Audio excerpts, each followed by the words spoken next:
Halo teman-teman, semoga kalian masih dapat bertahan untuk tetap tidak membayarkan pinjol. Karena pinjol itu memang tidak layak dan tidak pantas untuk dibayar. Jadi mulai hari ini, saya mau semua teman-teman yang menonton video saya ini, jangan lagi mau membayar pinjol. Kenapa? Ya karena memang pinjol itu tidak ada gunanya dibayar. Jadi kalau sudah macet, nggak usah dibayar sekalian. Karena nggak guna. Bayar pinjol itu bukannya membuat Anda bebas dari yang namanya hutang pinjol. Justru bayar pinjol itu akan membuat Anda semakin terbenam, semakin bermasalah, semakin banyak masalah yang akan menghampiri Anda. Karena sekali Anda bayar pinjolnya, lalu kemudian Anda tidak mampu bayar, maka mereka akan semakin menjadi-jadi. Mereka akan semakin kurang ajar. Tapi kalau Anda bayar terus secara lancar sampai lunas, maka mereka akan berusaha untuk menawarkan lagi kepada Anda. Kalau Anda tidak mau, maka mereka akan transfer, walaupun Anda tidak ada pengajuan kepada merekanya. Itulah kurang ajarnya pinjol. Jadi, pinjol itu ketika Anda gagal bayar dan Anda berusaha untuk menanggapi, maka pinjolnya akan semakin ngeri. Semakin Anda bayar, maka pinjolnya akan semakin kurang ajar. Jadi seperti itu fakta yang terjadi. Makanya kalau orang sudah pernah kena yang namanya pinjol, itu nasabah tersebut tidak akan pernah lepas dari yang namanya jeratan pinjol. Karena seperti yang saya katakan tadi. Jadi satu-satunya cara bagi Anda untuk lepas dari pinjol adalah gagal bayar pinjol. Dan kalau Anda sudah gagal bayar pinjol, jangan pernah lagi kepikiran untuk merespon, untuk menanggapi, untuk membalas, bahkan sekalipun untuk membaca WA atau SMS-an atau teleponan dari mereka. Karena semakin ditanggapi, maka pinjol ini akan semakin ngeri. Mereka akan anggap Anda ini takut. Mereka akan anggap Anda ini bisa ditekan. Mereka akan anggap Anda ini bisa disetir oleh mereka. Jadi kalau Anda tanggapi, Anda justru akan jadi sasaran empuk penagihan mereka. Jangankan untuk dibalas atau ditanggapi. Anda baca saja WA mereka atau teroran mereka, mereka akan semakin menjadi-jadi. Apalagi Anda bayar, maka mereka akan semakin kurang ajar. Jadi mulai saat ini jangan pernah lagi mau membayar yang namanya pinjol. Kalau Anda tidak mau hancur total, habis total. Dan bagi teman-teman yang masih belum punya mental yang kuat, yang masih belum mampu untuk memulai galbay supaya kalian lepas dari yang namanya perbudakan pinjol, karena kalau kalian tetap bayar, ya seperti yang saya katakan tadi, kalian akan diusahakan supaya menjadi sapi perah pinjol selamanya.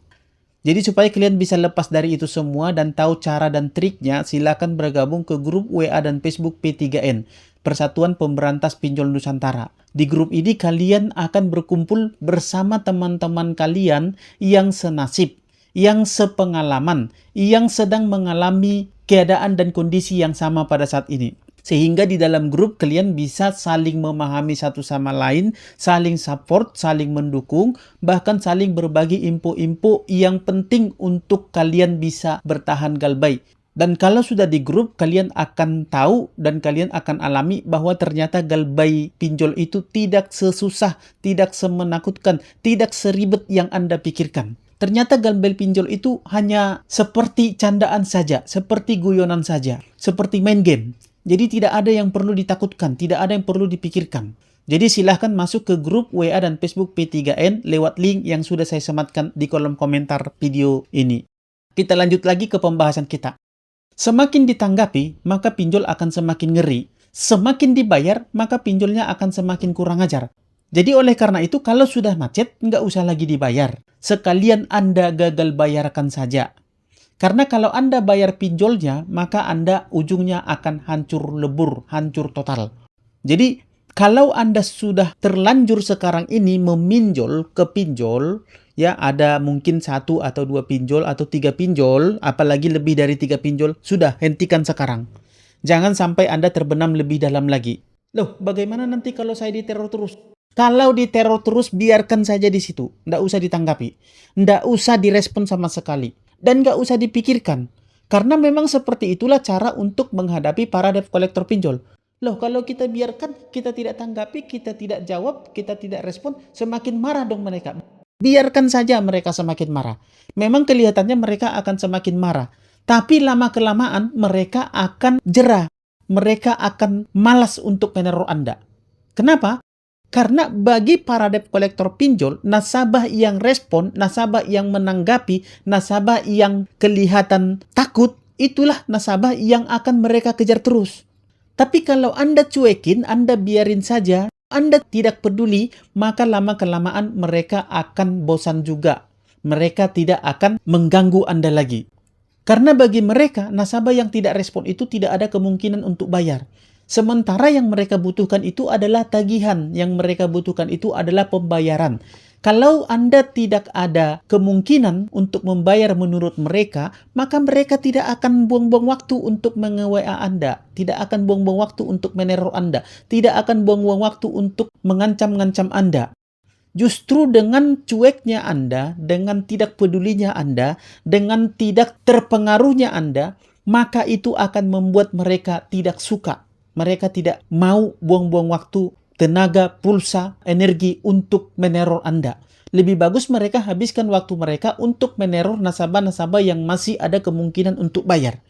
Nasabah-nasabah yang masih takut diteror.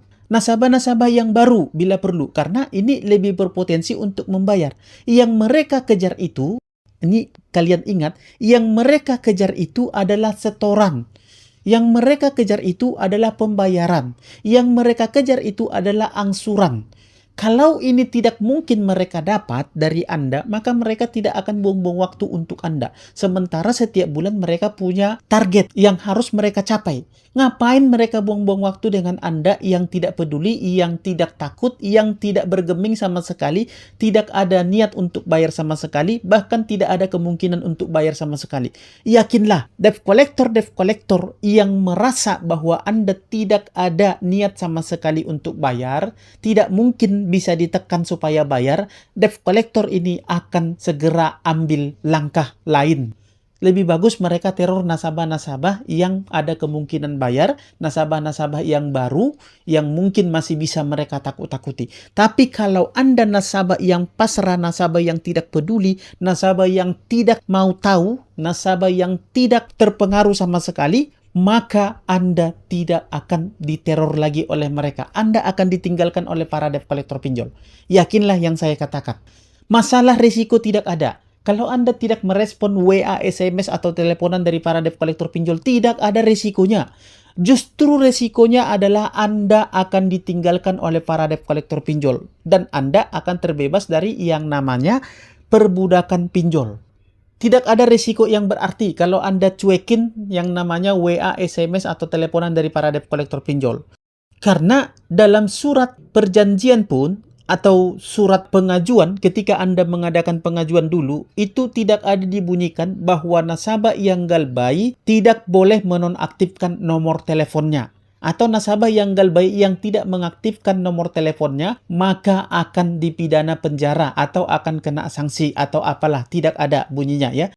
Dan yang kedua yang perlu Anda ingat lagi, ini berulang-ulang saya sampaikan, nasabah yang tidak mampu bayar hutang itu tidak bisa dipidanakan. Karena hutang piutang itu adalah perkara perdata, tidak perkara pidana. Kalaupun mereka mau naikkan ke perkara perdata, itu butuh biaya yang besar dan waktu yang lama.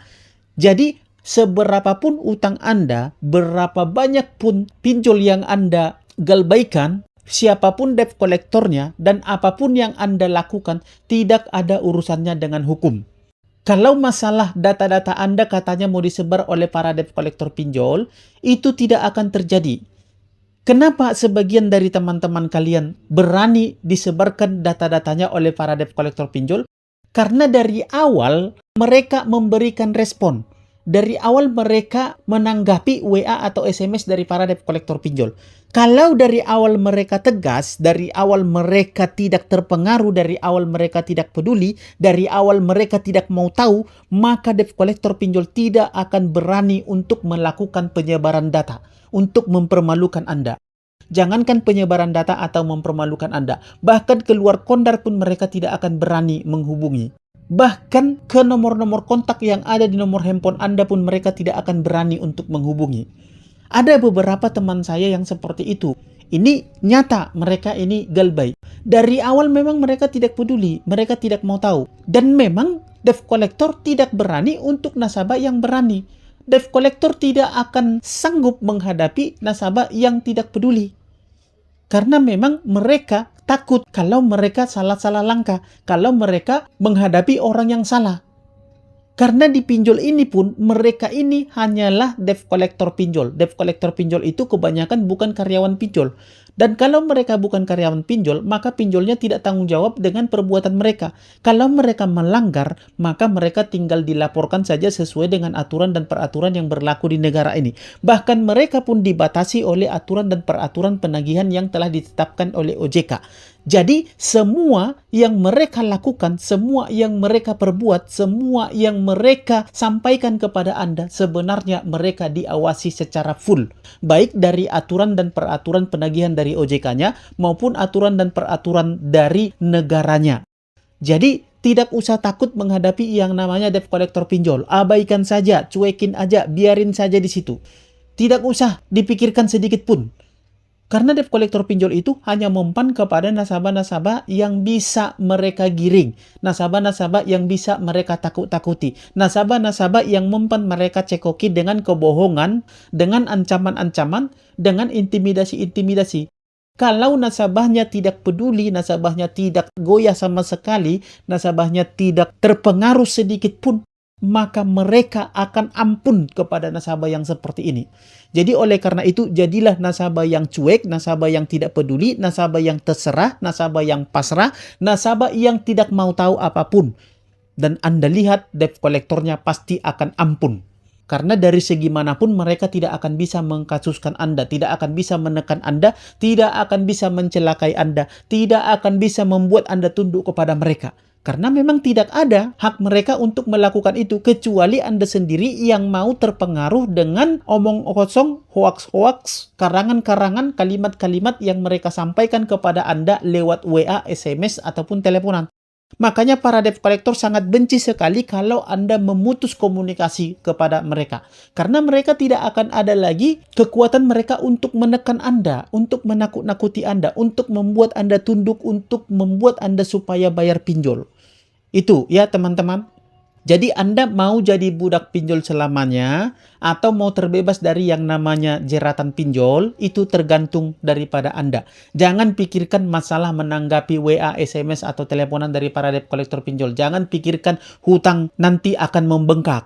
Jangan pikirkan nanti akan kena silik OJK. Semua itu ada aturan dan peraturannya dan ada cara menanganinya. Silahkan simak di video-video saya sebelumnya. Dari A sampai Z itu semua sudah saya jelaskan sedemikian lengkap, singkat, padat, dan jelas. Anda tinggal cek videonya, lalu kemudian Anda tonton, Anda pahami, dan lakukan seperti yang saya sampaikan. Maka dijamin hutang Anda akan lunas mulai hari ini. 100% lunas tanpa dibayar. Mengenai silik OJK, kita sudah melihat. Bahkan Menteri Keuangan pun merencanakan akan adanya pemutihan silik OJK. Jadi tidak usah takut mengenai silik OJK bahwa Anda tidak akan bisa lagi kredit mobil, kredit motor, tidak akan bisa lagi KPR rumah, tidak akan bisa lagi minjam sana sini, tidak ya. Karena kalau semua orang nanti sudah gagal bayar 30% saja atau bahkan 20% saja warga negara Indonesia ini sudah gagal bayar, maka yakinlah pemutihan itu akan segera dilaksanakan. Kalau tidak, yang rugi adalah banknya, yang rugi adalah pemodalnya, yang rugi adalah pengembangnya. Jadi yakinlah semua itu akan teratasi dengan sendirinya. Jangan Anda memikirkan hal-hal yang tidak atau yang belum tentu terjadi ke depannya. Oke, semoga dapat dipahami. Sampai ketemu di sesi berikutnya, dan akhir kata saya ucapkan salam sahabat.